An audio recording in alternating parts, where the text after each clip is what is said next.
Hello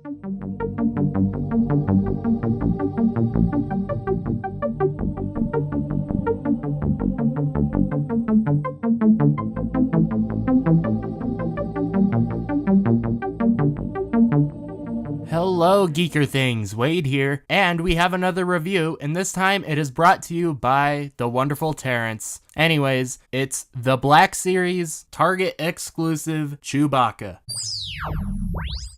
Looking at him in the package, he looks very good, and the display is very nice. Gregory Titus did a good job with this art sketch too.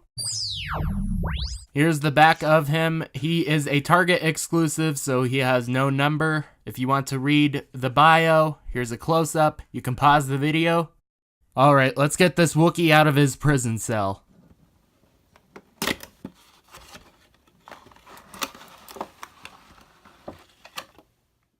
Here he is out of the packaging, and I have to say, he is a really decent figure. This one surprised me. At first I was skeptical because I heard they made him a little bit shorter than the previous Chewbaccas. I also heard he had some severe quality control issues, especially with the eyes or the mouth. Now, looking at him, he has some very good paint apps. They're a lot smoother this time around and not as glossy as the 40th anniversary one. I do prefer the look of this, having a matte fur finish. It looks very good and very clean. Head articulation is actually a little bit better than the previous Chewbacca's and has a decent range of motion, still hindered a little bit by the bandolier, but that's okay.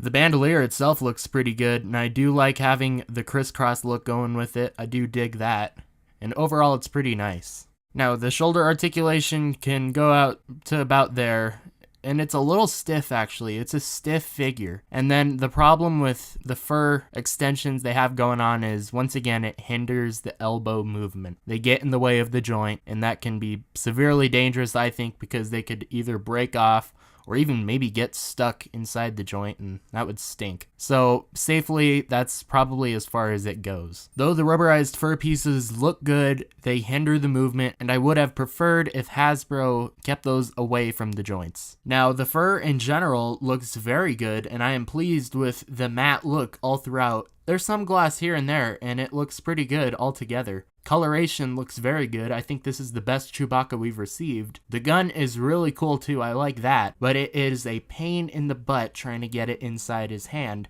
because his hands are super duper stiff. Now for this arm, it can do just a little bit under 90 degrees, and it works out pretty nice. I mean, holding it, it looks fine, but this arm cannot reach over and grab that bit right there, because just due to the sculpt, he's not able to reach it. The knees, on the other hand, can do basically 90 degrees. You can move them forward, you can move them backwards, and they are able to do that because that front piece is rubberized. So that is very nice. There's a slit right there too that helps with the movement of moving it forward, and the back fur piece is also rubber, so that can help too. Overall, it helps out a lot when moving him and putting him in poses.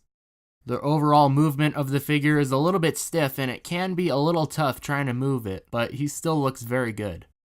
Here's a close-up of the gun so you guys can see it, and this one's pretty cool. I think of it like a shotgun since it has that pump action. I don't know the correct gun terminology, so I apologize. It works out pretty good, although this is stiff as well, so it's very difficult trying to move it across, and I fear it will damage that silver paint on the ends of it. So I think it's safe to say don't play with that too much. Just leave it be. There's a little brown thing right there that can move in or out. It looks cool, although I've seen some collectors take it on and off.